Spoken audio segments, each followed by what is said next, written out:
Fala, meus amigos, beleza? Mais um vídeo novo hoje para o canal. Dessa vez eu quero mostrar para vocês como vocês podem fazer operações automatizadas na Bolsa de Valores para comprar criptoativos ou ações ou criptomoedas ou qualquer outra classe de ativo que você achar mais interessante. Nesse momento, como o mercado está fechado, a gente vai ter que obrigatoriamente comprar criptos para poder dar um exemplo prático para vocês, para não ficar só no lero-lero, né? Vamos ser hands-on, vamos botar a mão na massa e vamos mostrar como é que a gente pode fazer acontecer, beleza? Então, não vamos desenvolver propriamente um sistema, que faz tudo 100% automático, mas o que é um sistema se não a conjugação de várias partes, de várias funcionalidades, né, que cada um tem um determinado aspecto e quando você junta elas e coloca para trabalhar tudo junto, você cria um sistema que pode se tornar uma coisa realmente automatizada. E hoje a gente vai aprender como a gente pode fazer integrações com plataformas, com APIs para fazer negociações na bolsa, certo? Então, se você, por exemplo, quer comprar uma ação, como é que você pode fazer?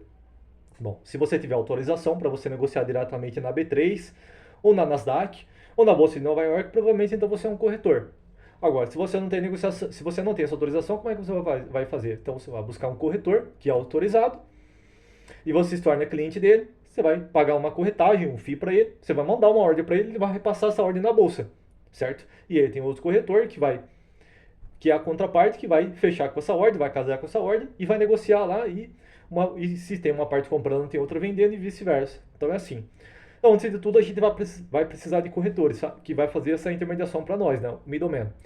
E que corretoras são essas? Bom, aí eu vou mostrar para você. Eu vou dar um exemplo aqui, demonstrando três corretoras, né? Uma Alpaca, um Interactive Broker e o MetaTrader. E aqui um detalhe interessante, né? Estou dando essa explicação teórica por quê? Porque o MetaTrader, ele não é um corretor. Ele é uma plataforma que é o middleman do middleman. Porque veja bem, vamos supor que você fosse corretor. E aí você teria que desenvolver uma plataforma. Aí você teria que contratar engenheiros de software, desenvolvedor, programador. E cada uma dessas corretoras teria que contratar novamente X programadores, X engenheiros de software e por aí vai. Então já existe um software que ele é agnóstico, por assim dizer, que não está linkado a nenhuma corretora, daí essa corretora assina essa plataforma e daí disponibiliza para os seus clientes. Então, ele tem o software pronto. Bacana? E a gente vai aprender a utilizar o MetaTrader, que é um dos mais antigos. Infelizmente, o MetaTrader não dá para negociar opções, ele era mais comum por negociar moedas. Só que tem corretoras que oferecem também negociação de ações, como a gente vai ver. Bacana? Agora, como eu disse, como o mercado está fechado, só vai dar para poder comprar bitcoins e criptoativos. Bacana? Para a gente dar um exemplo prático. Mas é isso. Então, começando pelo básico, pelo primeiro aqui da ordem, né? A gente vai utilizar o Alpaca, que é uma corretora nos Estados Unidos e que ela oferece uma integração, uma API que é muito interessante aqui para programadores. Então, vamos procurar o Alpaca e você pode digitar aqui Alpaca Markets e aqui o primeiro link, se você clicar, vai dar aqui na landing page deles. E olha só, eles até já apresentam aqui na primeira página algumas linhas de códigos, né? Alpaca.trading.client.request, etc, etc, que ele foi propriamente feito aqui para programadores, né? Para pessoas que querem automatizar suas negociações. Aí você pode navegar no site aqui e achar outras features que eles oferecem, bacana?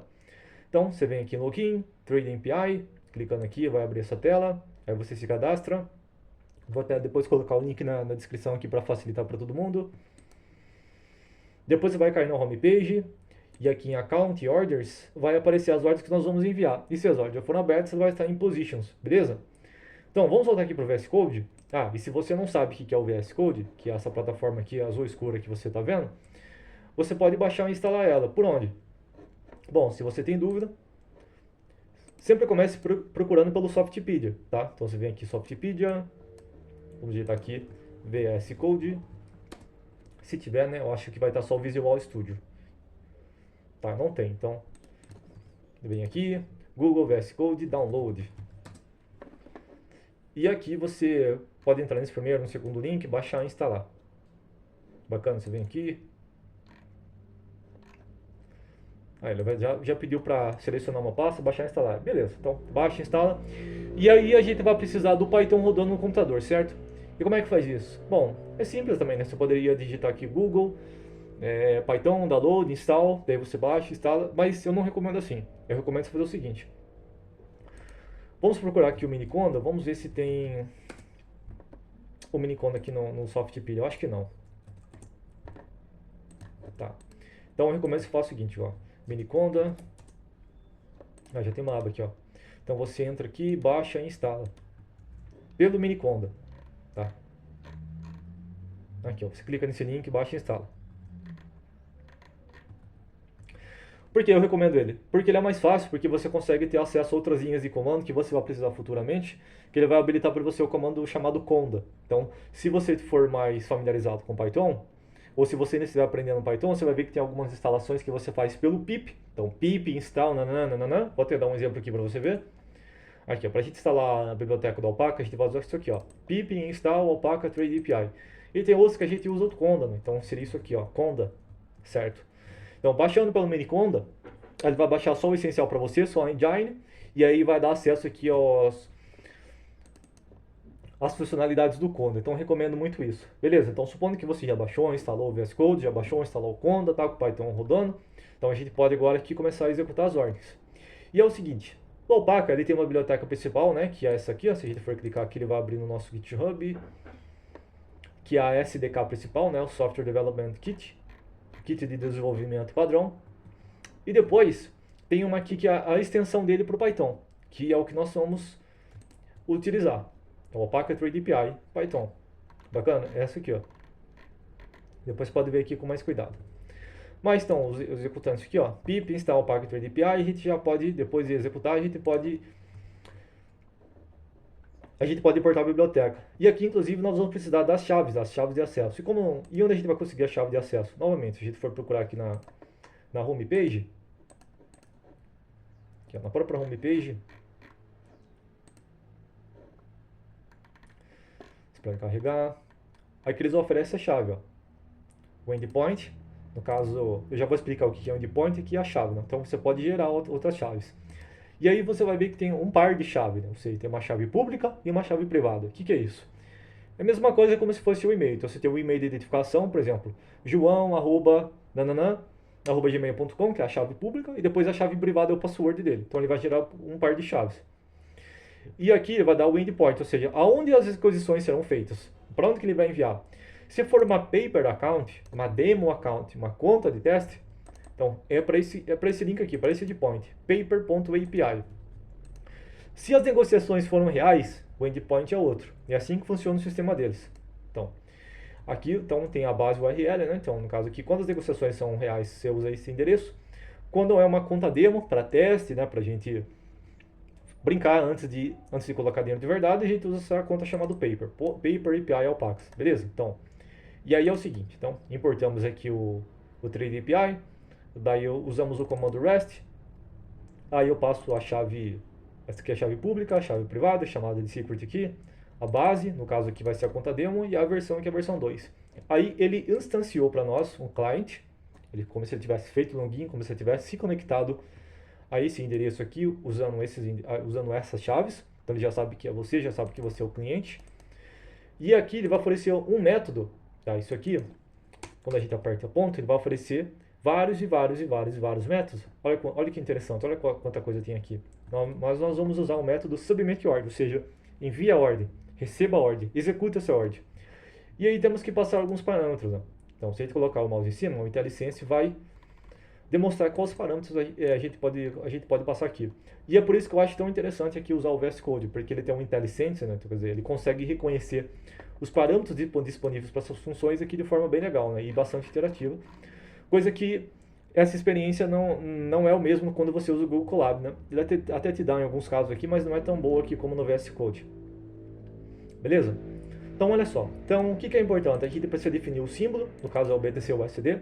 Aqui eu queria estar usando o símbolo da Microsoft, né, para a gente comprar uma ação. Porém, nesse momento aqui já são 5h30 da tarde, então o mercado já está fechado. E aqui a quantidade. E olha só, aqui não estou dizendo que eu estou comprando 1 centavo de dólar, que na verdade estou dizendo que eu estou comprando 1 cent de cripto, 1 cent de Bitcoin, então 0,01. Isso aqui é medida de volume, não é medida de notional. Tá? O que é notional? O que é volume? Volume é a quantidade do ativo que você está comprando. E o notional é a quantidade de ativos multiplicado pelo seu preço, ou seja, o seu volume financeiro, a quantidade financeira, que geralmente é o que faz mais sentido. Ah, então por que a gente não coloca o notional aqui então? Bom, dá para criar outras funções aqui só para você desenvolver o notional, porque o notional vai depender da cotação atual, tá? Mas aqui como é um exemplo básico, né, passo a passo, então a gente vai começar pela quantidade.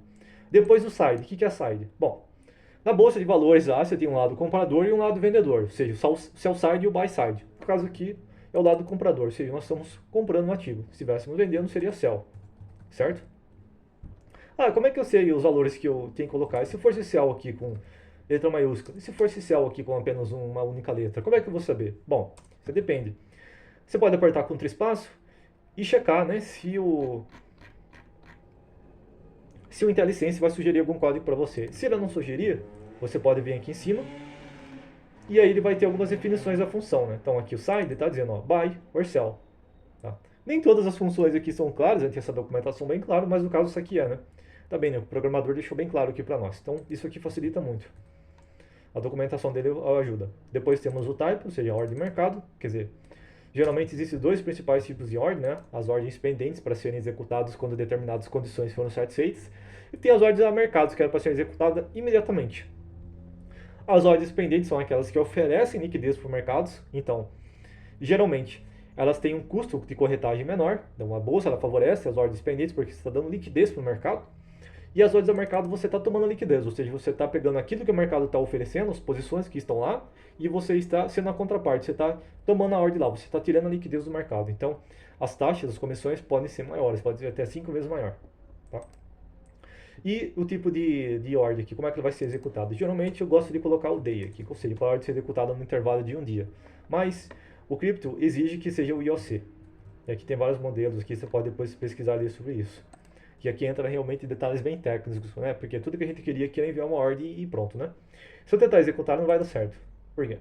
Vamos ver? Deu certo. Achei que isso aqui ia ter que executar tudo de novo, né? Porque, assim, via de regra, né? Esse código aqui já está tudo, já está importado, o cliente já foi instanciado. Mas aí, como é que a gente faz? Você dá em Run Now, então ele vai executar passo a passo aqui, e aí sim, ordem enviada. E daí ele dá esse retorno. Clicando em Text Editor, a gente consegue ver aqui todo o que ele retornou. E a gente pode ver que o símbolo BTC/USD, então, ou seja, está comprando uma cripto cotada em dólares. A gente pode checar se os parâmetros é exatamente aquilo que nós enviamos, que às vezes pode ter um erro de confirmação, né? E o status da ordem é pending, ou seja, está pendente. Agora vamos lá checar para ver como é que está. Então se a gente vir aqui, em Account, Orders, aqui já apareceu, ó. É essa ordem aqui, que nós acabamos de enviar. A 5,39. Beleza, então nós enviamos a ordem lá, ele recebeu aqui. Show, bacana. É isso, está funcionando. Então, a gente viu como é que a gente faz para poder enviar a ordem aqui pelo Python. Bacana? Pelo nosso VS Code. Show, fizemos isso com o Alpaca. Agora a gente vai fazer isso pelo Interactive Brokers. Aqui é uma outra corretora. E aí, como é que faz? Bom, novamente, nós vamos começar pelo básico. Você tem que digitar aqui, ó, Interactive Brokers e abrir uma conta lá. Aqui eu não vou colocar o link na descrição porque pode variar muito. De repente, pode ser um site que você entrou nos Estados Unidos ou pode ser a versão da Inglaterra, lá no Reino Unido. Mas eu vou deixar esse trabalhinho aqui para você. Então, depois de você criar uma conta deles aqui, da Interactive Broker, download, e aí você tem que baixar um portal, instalar ele, e aí você deveria ter uma plataforma como essa aqui para você acessar no seu PC. E depois que você baixou, instalou, abriu conta, fez o login, você tem que vir aqui, ó. Lembrando, não se esqueça de você fazer uma conta paper, né? Na hora do login vai ter dois tipos de conta, a conta demo e a conta real. Então você faz a conta demo lá, ou também chamado paper account, que é uma conta de teste. Bacana? Bom, depois de tudo isso, você vem aqui a Global Configuration, e aí você vai receber um menu como esse, API, quer dizer, a interface de comunicação é chamada de API. Vem aqui em Settings, e aí você habilita isso aqui, ó, Enable ActiveX and Socket Clients, e desabilita isso aqui. Então ele vai estar assim para você, ó, provavelmente. Então você troca isso aqui, ó. Você tira isso aqui e ativa esse. Read Only significa que é somente leitura, ou seja, deixa eu certificar uma coisa. Quer dizer, somente leitura quer dizer que você somente ele pode ler as posições que estão no seu computador. Mas não é isso que nós queremos. Nós queremos modificar, nós queremos enviar ordem, fechar posições, é isso que nós queremos. Então a gente vai tirar o Read Only e vai habilitar aqui. Dá um OK? Beleza. Estamos aptos para poder enviar ordens. E essas ordens não vai ser enviadas por uma plataforma lá conectado em outro país. Não, você vai enviar a ordem do seu VS Code para essa plataforma aqui, ou seja, ela precisa estar logado e precisa estar aberto e funcionando. A gente vai fazer a conexão com a plataforma desktop. Essa plataforma aqui que vai fazer a conexão com a sua conta lá com a corretora fora do Brasil, beleza? Tá, então, explicar tudo isso, daí as linhas de código é o seguinte. Vamos aqui importar, antes de tudo, vamos instalar o pip install ib in sync, tá? Então, pip install ib in sync, a gente vai instalar essa biblioteca. Existe uma outra versão que é uma mais primitiva, que a gente tem que usar definições de classes, que é uma definição um pouco mais complicada. Essa aqui, porém, aqui já dá algumas funcionalidades mais simples para ser executado, beleza? Então a gente baixa, instala isso aqui, importa aqui, estou importando como ibrk de Interactive Brokers, e aí você vai precisar executar esse comando para fazer conexão com o terminal, tá? Então, antes de tudo vai ter que utilizar esse util, essa utility aqui, né, para dar o start loop, e aqui você vai instanciar o cliente, ou seja, vai instanciar a conexão, esse cliente nós vamos chamar de IB, daí connect. Se tudo estiver certo, ele vai retornar isso aqui para você, ó, connected to 127.0.0.1, que nada mais é do que seu endereço localhost, o endereço do seu próprio computador localhost, ou seja, ele está se conectando com ele mesmo, não está fazendo uma conexão externa, uma conexão dentro do seu próprio computador interno. Bacana? E aí sim a gente pode criar uma função aqui, que eu chamei de IB Send Order, ou seja, Interactive Broker, enviar ordens. Tá? E o primeiro parâmetro nada mais é do que o client, né? Que é essa instância aqui, ó, que eu vou passar como parâmetro para ele depois. Tá? Para quê? Para que essa função aqui não fique necessariamente vinculado aqui com essa definição. Porque quando eu for chamar ela, daí eu passo o meu cliente aqui. Porque vamos supor que eu tivesse outros clientes. Não é o caso aqui, mas é uma boa prática de programação. Né? Se eu tivesse outros clientes, daí eu poderia passar, por exemplo, IB1, IB2, IB3, que seria o seu respectivo cliente, né? Cliente 1, ou mesmo conexão, né? Seria assim a conexão 1, conexão 2, conexão 3. Então, eu abstraio essa função da conexão. A conexão é uma coisa, a função é outra. Beleza? Então, eu estou dizendo que o meu cliente IB, né, que nada mais é do que a conexão com essa plataforma aqui, é a que nós vamos utilizar para fazer negociação, para abrir as posições. E aqui, novamente, side. O que é side? Isso é o side by side, ou seja, o lado comprador e o lado vendedor. Aqui eu estou usando o type, né, para especificar aqui para a minha função os tipos de parâmetros possíveis. Então, quando a gente for utilizar essa função e eu apertar aqui o contraespaço, ele já vai reconhecer aqui, ele já vai sugerir para mim, olha só, você pode usar aqui by ou você pode usar aqui cell. Ah, e como é que sabe isso? Sabe por quê? Eu importei o type, né, stp, daí eu dei aqui tp.literal, e os dois parâmetros que eu estou dizendo, isso aqui, ó, by e cell. Bacana? Então eu estou informando para ele que esses aqui são os parâmetros possíveis para essa função. Daí eu chamo esse IBSides aqui como um parâmetro, né? E aí note que isso aqui não é igual, né? Eu não estou dizendo que é igual, é 2 pontos, ou seja, eu estou dizendo que é desse tipo e portanto recebe esses dois possíveis parâmetros. Bacana? Beleza. Aí o symbol, o que é symbol? Quer dizer o ticker, né?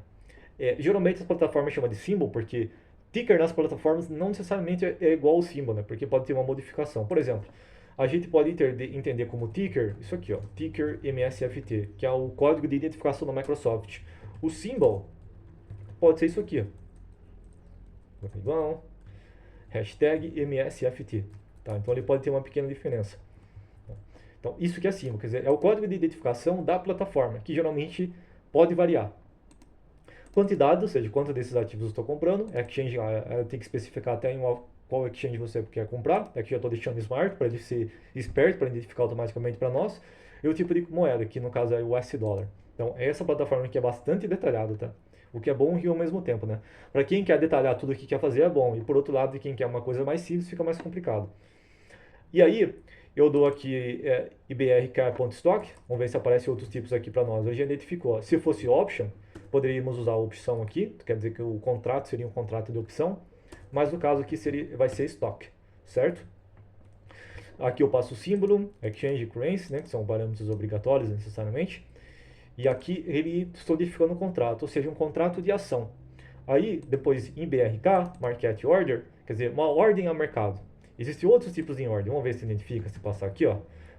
Order combo lag, order condition, order states, stop order, limit order, market order, bracket order, stop limit order. Mas o que nós queremos é a ordem de mercado, ou seja, aquela para ser executada instantaneamente. Recebeu a ordem, executa.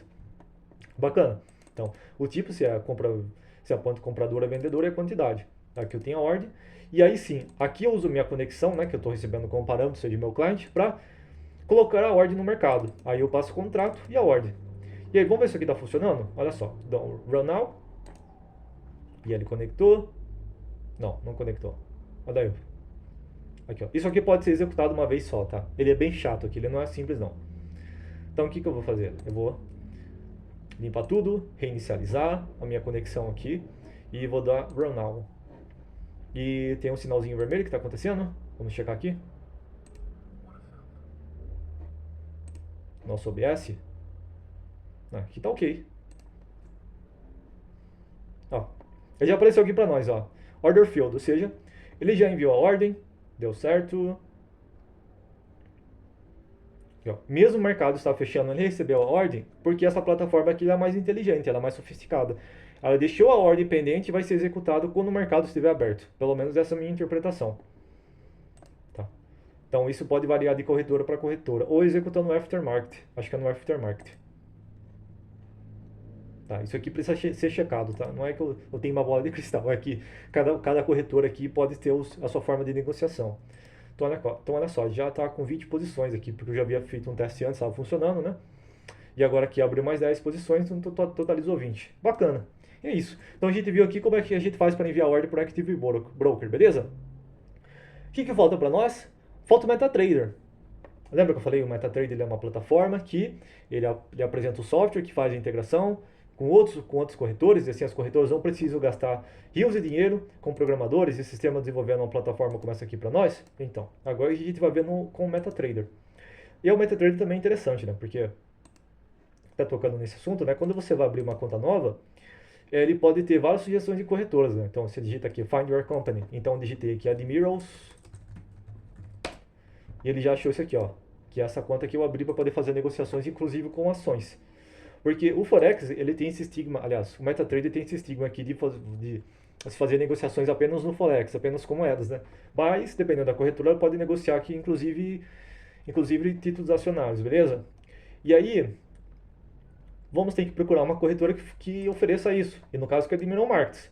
Então, vem aqui no Google, Admiral Markets, você digita aqui, ó, Demo Trading Account, clica, acessou, aí pode vir aqui em Register, vai abrir o Register para nós, Sign Up, aí você coloca seus dados, aí já fiz o meu login, tá, vou ter que fazer o login de novo. Aqui eu já tinha deixado tudo logado para não ter que fazer isso aqui, olha só, meu. Tava tudo certinho.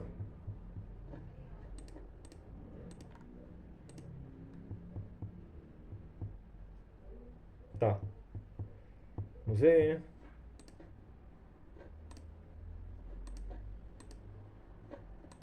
Eu não queria ficar perdendo tempo. Tá, bacana. Então isso aqui é a homepage. Aí você tem que vir aqui, ó.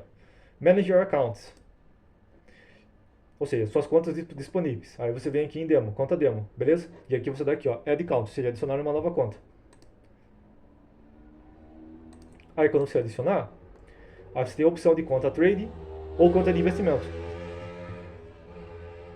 E aí conta de investimento dá opções aqui de você negociar ativos na bolsa de valores, certo? Ou seja, ações mesmo. Aí você abre uma conta, daí você pode colocar um valor específico aqui, tipo, por exemplo, 100 mil, geralmente é o padrão, o tipo de moeda, o US dólar, abre a conta, ele vai gerar as credenciais para você copia o seu ID da sua conta, o password, que a gente vai precisar dele já já. E aí é o seguinte, voltamos aqui novamente para nossa conta, daí você vem aqui, ó, Open Account, né, digita aqui Admiral Markets, Next, seleciona aqui uma conta, por exemplo, demo, aí você tem um login e password, né, que ele vai fornecer para você, você dá finish, aí você loga na conta. Aí beleza. E a partir daqui, você tem que notar se o Algo Trade está ligado, porque isso aqui pode estar desabilitado. Geralmente ele vem desabilitado, tá? Então isso aqui precisa estar habilitado, precisa estar assim, ó, verdinho, não vermelho. Bacana, para a gente poder negociar aqui pela plataforma aqui, pelas linhas de código. E aí para você testar, você pode vir aqui, ó, New Order, colocar assim, por exemplo, BTC US Euro Dólar. Vamos checar isso. Ainda está negociando. Show. Então vamos colocar 0 aqui. 1. E tentar abrir uma posição. Ah, ele abriu, ó. Tá funcionando. E a posição foi colocada. Aí, show. Aí, inclusive, se eu quiser fechar, eu clico aqui no xizinho, fechei a posição. Bacana? Bacana, esse aqui é o MetaTrader. Só que, em vez de a gente fazer isso no clique, e ter que ficar o dia todo aqui clicando, a gente vai fazer isso aqui sistematicamente. Nós vamos fazer isso via linha de código. Bacana? Então, olha só. Vamos precisar da biblioteca MetaTrader 5 e novamente dá um pip install MetaTrader 5, daí ele vai baixar e funcionar para nós. Vou importar também o TP aqui para facilitar algumas tipagens aqui na nossa função, para deixar ela bem prática. Importo o MetaTrader 5, chamando ele MT5. E aqui o primeiro comando aqui é initialize. E o initialize é bem interessante, olha o que ele vai fazer. Se eu fechar aqui, desde que o MetaTrader já está baixado, instalado no computador, e aliás, onde é que eu acho o MetaTrader? Acho que ainda não comentei isso, né? Novamente, tá precisando de software novo? Já pesquisa aqui, ó. Vem aqui no Softpedia, MetaTrader 5, baixa aqui, instala. Uma vez que está instalado, a gente pode usar o comando initialize. Olha que interessante que ele vai fazer. Comentei. Não tem que executar antes aqui, ó. Tá. Portei a biblioteca, initialize. Ele vai abrir o programa para nós. Olha que show.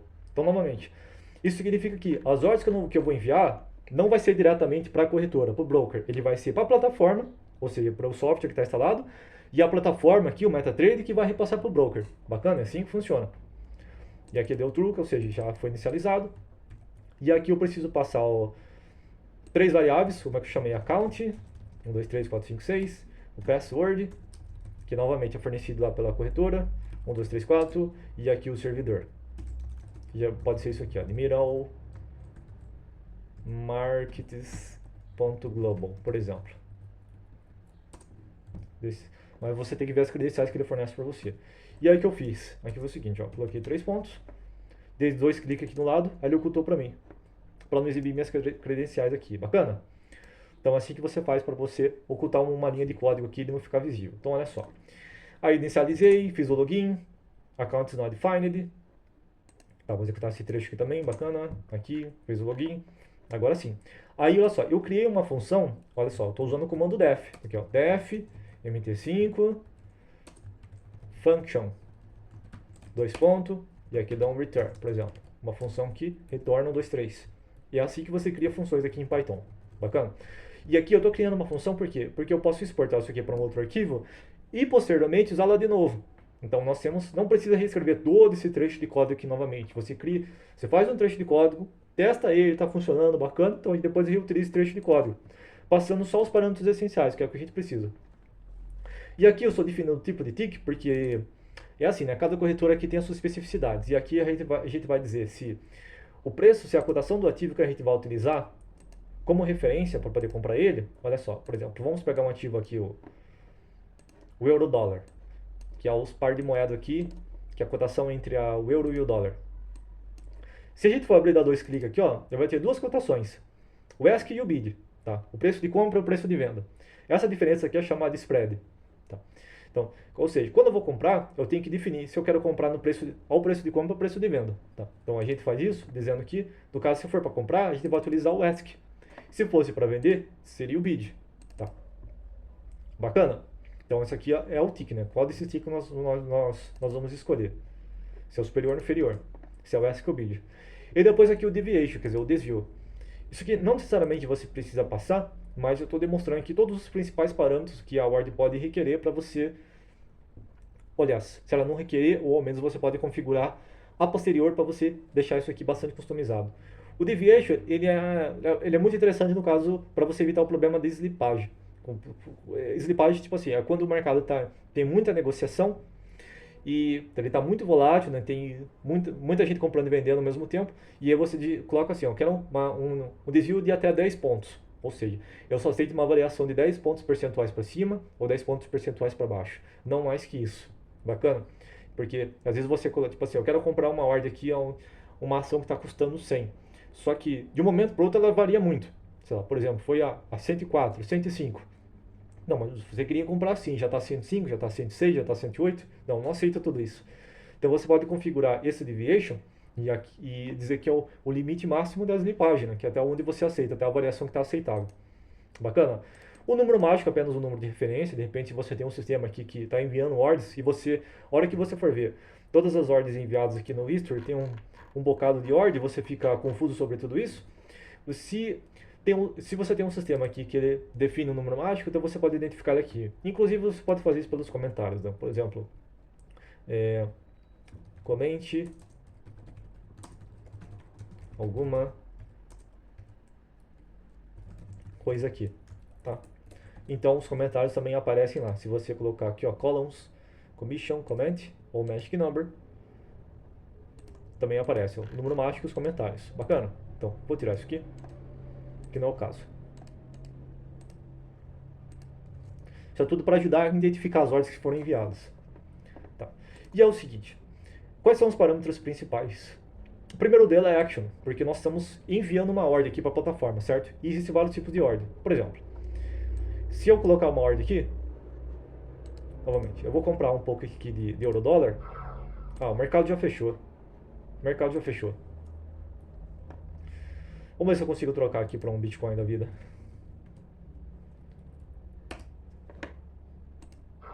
Ah, também não vai dar. Olha que chato, meu. Vou colocar o número inteiro. Também não dá. Mas existem vários tipos de ordem que a gente pode colocar, né? Uma delas é uma ordem de compra, depois nós temos uma ordem de venda, depois a gente pode trocar aqui o stop loss, o take profit, que também é uma ordem. Você pode diminuir o seu take profit, você pode aumentar o seu stop loss, você pode fazer várias configurações. Aqui nós estamos dizendo que a action é do tipo trade, ou seja, uma ordem de negociação, quer dizer que eu quero negociar, que eu quero comprar ou vender um determinado ativo, tá? Porque existem outros. Inclusive, se eu vir aqui, ó, e apertar o Ctrl espaço, ele vai demonstrar para nós aqui quais são outros tipos de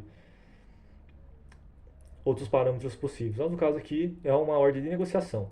Novamente, aqui eu preciso identificar o side, ou seja, se é a ponta compradora, a ponta vendedora, se é o lado comprado, o lado vendido, o símbolo, né? O ticker que a gente vai colocar lá, o volume, ou seja, quanto desse ativo, o preço, e o preço que é o seguinte, como é que eu tenho preço? Eu dou MT5, quer dizer, esse MT5 eu estou usando a minha biblioteca aqui, ó, que eu acabei de importar, símbolo, infotick, passo o símbolo aqui, e aí ele vai retornar aqui várias informações. Vamos ver? Então, se eu colocar aqui o símbolo, por exemplo, hashtag MSFT, olha que ele retorna para nós o tempo, o bid, o ask e outras informações. E aqui, como é que eu posso acessar o bid ou ask? Né? Que nada mais é do que aqueles preços que eu falei lá. Não, o bid ou ask. Assim, se eu apertar aqui, ele retorna para mim o ask, se eu colocar aqui o bid. Tá? Só que, se eu fizer desse jeito, ó, e se eu tentar fazer assim, ele não funciona. Porque aí eu poderia colocar um parâmetro aqui, por exemplo, tick, e dizer que o tick ele é o ask, e depois tentar passar pro tick aqui, ó. Ele não vai funcionar assim, ó. E aí, como é que eu faço para poder parametrizar esse item, essa propriedade desse objeto? Aí nós vamos precisar dessa funcionalidade aqui, ó, get attribute. Então, se eu passar um get attribute, e aqui o meu objeto, e aqui eu passar o tick, ele vai retornar para nós. Aí eu consigo parametrizar a propriedade desse objeto. Aí, ó, aqui no caso é ask e aqui bid. E é isso que eu estou fazendo aqui, beleza? Tomar água. A garganta já está ardendo. Então é isso. Então isso aqui vai retornar o preço. No caso estou deixando o ask como default, seja uma ordem, via de regra, uma ordem comprada. Aqui os tipos de ordem, se eu vim aqui, ó, apertar contra espaço, ele vai demonstrar as ordens, ou seja, ordem de compra, buy limit, buy stop, sell limit, sell stop limit. Mas vou deixar via de regra uma ordem comprada, que é o mais simples para nós entendermos. O desvio, o número mágico, e é isso. A resposta que vai ser o resultado de tudo isso. E aí, se eu executar, ele não vai funcionar porque o mercado já está fechado, né? Então, olha só a resposta disso aqui. Ele vai dar para nós. Cadê a resposta? Aqui, ó. Comentário, market closed. Só por isso ele não abriu posição, senão ele teria aberto aqui. Infelizmente, né? Aqui vamos tentar um euro-dólar. Um par de moedas.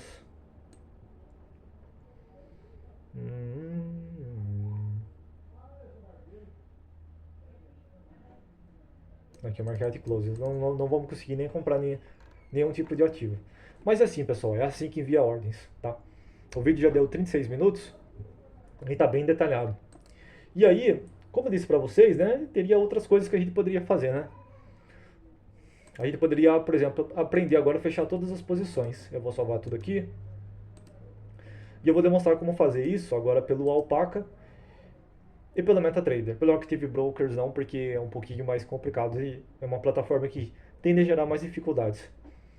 E aí pelo Alpaca não é muito difícil, tá? Então eu importo a biblioteca, eu defino minhas credenciais, eu faço o login, e aí é extremamente simples, ó. Tudo que eu tenho que fazer é acessar o método Close All Positions.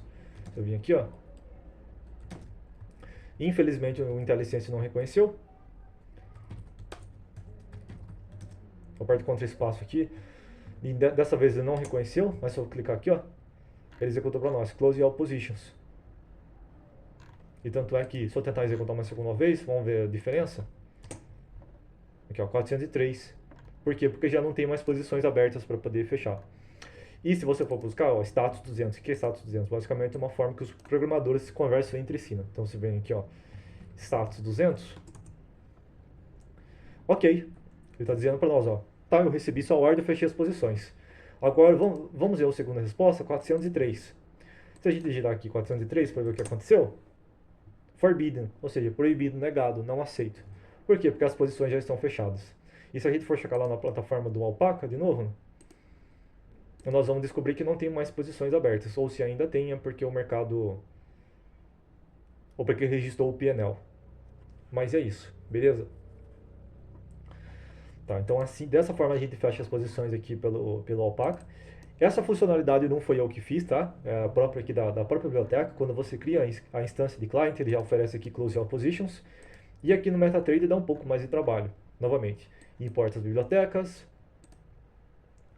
define as chaves para fazer o login.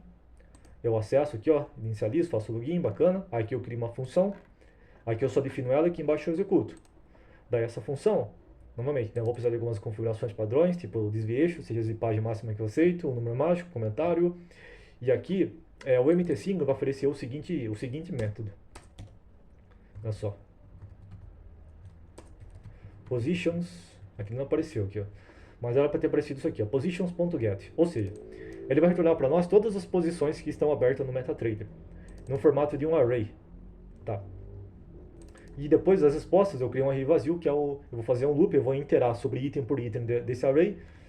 E eu faço inclusive aqui com a enumerate para criar uma variável número. Então se eu fosse querer usar o número, tipo aqui, ó, item 1, item 2, item 3, item 4, eu pegaria por isso aqui de i, que é item, né? Ou index. Enfim, tô deixando o i.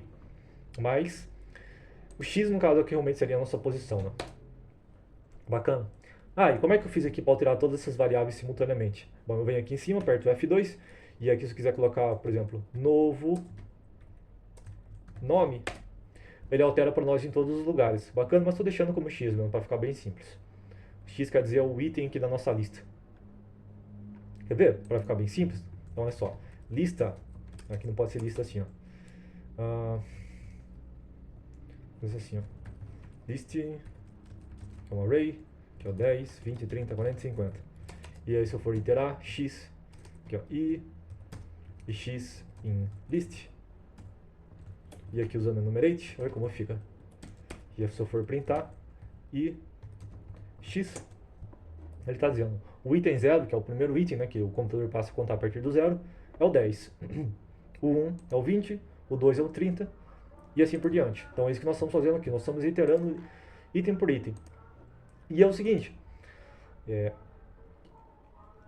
essa posição, o item X aqui da nossa lista, da lista de posições, ele tem uma propriedade chamada type. E eu verifico. É como se eu estivesse fazendo um comando switch aqui, ó. Se esse type aqui for do tipo buy, então a ordem que eu quero enviar é para vender. E se essa for uma posição do tipo sell, ou seja, uma posição vendida, a ordem, ou seja, a action, o comando que eu vou enviar vai ser um comando de compra, ou seja, o contrário. Se está comprado, eu vou vender, e se está vendido, eu vou comprar, porque eu estou fechando a posição. Isso sim, tem que ver a configuração, se ele permite você fazer isso desse jeito. Porque em alguns casos, ele pode abrir duas posições, que no caso seria a posição de... como é que se chama mesmo? Fugiu o nome na cabeça. Posição head, por exemplo. Então eu estou comprado, só que em vez de vender a minha posição, eu abro uma posição vendida simultaneamente. Então eu fico duas posições, uma comprada e uma vendida. que é como se você tivesse netado, como se tivesse no 0 a 0, mas eu tenho duas posições, entendeu? Então você tem que ver de corretora, como é que está a configuração, se a sua conta permite você fazer isso ou não permite, aí você tem que ver as configurações da plataforma. Mas supondo que nesse caso aqui, eu uma ordem de venda não vai abrir duas posições, uma comprada e vendida, ou seja, ele vai vender aquilo que já está aberto, então eu posso configurar dessa forma aqui. Tá? Então, novamente, eu vou enviar as requisições, ou seja, MT5, envia a ordem para mim, e aí fala assim, action, que tipo de action, que tipo de negociação? Ou seja, uma negociação de trade. A action é esse parâmetro que eu defini aqui agora, o símbolo, a posição que eu identifico pelo ticket, não é ticker, é ticket, tá? Olha só, não é ticker, é ticket. E o que é ticket? É isso aqui, ó. Vamos procurar aqui. Pois agora não vai ter posição aberta para mostrar. Aqui, ó, ticket, tá vendo? Ou seja, cada uma dessas posições que eu abri, cada uma dessas ordens, ela tem uma identificação própria, que não é o do seu símbolo, tá? O que eu quero dizer é o seguinte, um símbolo, como por exemplo o símbolo de uma ação, que é no caso da Microsoft, o MSFT, ele pode ter vários tickets. Cada ticket representa uma ordem, representa uma posição que você enviou. Né? Quer dizer, ordens se convertem em posições e vice-versa. Então, quer dizer, estou dizendo que eu quero fechar esse determinado ticket, essa determinada posição, ou essa determinada ordem que nós enviamos anteriormente. Então, é isso aqui que eu quero dizer com posição. Então, eu quero fechar a posição que é dada pelo número do ticket. O volume, né, que a gente pode obter aqui novamente aqui pela própria posição, aí não precisa nem adivinhar isso. O deviation, que é a zipagem, número mágico, comentário e bacana. Se quiser configurar demais coisas aqui, como o tempo de execução, a gente pode também, mas estou deixando esse comentário aqui, porque não é o caso. Então ele vai executar um looping para cada item das posições abertas. Não. Define essa função. E aqui, eu já testei outras vezes, eu vi que ele funcionou. Olha que show. Isso aqui é as posições aqui que estavam abertas. Só que agora não vai funcionar mais. Quer ver? Porque eu não tenho posição aberta e porque o mercado está fechado. Mas, se fosse funcionar, seria isso aqui. Tá? E aqui, para acabar o vídeo, eu tenho um terceiro modelo que, diferente de fechar todas as posições, ele vai fechar todas as posições perdedoras. E aí, como é que faz? Novamente, eu vou fazer um looping, só que eu vou colocar uma condição. Fecha aqui. Eu vou colocar uma posição aqui, ó. Que, ó, em positions, eu coloco aqui um realize PNL, ou seja, PL significa profit or loss, ou seja, lucro ou prejuízo, não realizado, ou seja, a negociação não foi fechada, quer dizer que o PNL ele ainda é virtual, é um lucro ou prejuízo que ainda não foi integralizado à sua conta. Se isso aqui for inferior a zero, significa que ele é loss, ou seja, o PNL, na verdade, ele é um prejuízo. E aí, no caso, se isso aqui for verdadeiro, ou seja, se for um prejuízo, aí de fato a gente executa aqui a posição que é para fechar a posição, passando como parâmetro o símbolo. É assim. Como não há posições abertas lá, porque nós já fechamos todas, não tem muito o que fazer. Mas pelo menos você vê como é que é o formato do código. Mas basicamente o que eu fiz aqui é acrescentar uma condição, né? Eu vejo se o lucro prejuízo é um prejuízo e se for dentro dessa condição, eu fecho ela usando o parâmetro close position e aqui passando o símbolo. E aqui no MetaTrader é mais ou menos a mesma ideia, mais ou menos a mesma coisa, não muda muito. Eu verifico se isso aqui é um prejuízo, e se sendo aqui, né, se for prejuízo, daí ele fica dentro desse if, daí ele é executado. Daqui eu executo a Close Loser Positions. Simples assim. Bacana, pessoal? Então é dessa forma que a gente faz todas as posições perdedoras, e é dessa forma que nós também abrimos posições. Bacana? Então é isso, pessoal. O vídeo ficou bem longo, que deu 45 minutos. Eu queria que fosse um vídeo bem rápido, não sabia que iria ficar tão longo assim. Então eu detalhei ponto por ponto aqui para não ficar dúvidas. E se por acaso ainda ficou algum ponto que não ficou bem claro, você deixa aqui nos comentários que eu respondo para você, beleza? Então até o próximo vídeo. Até mais. Tchau, tchau.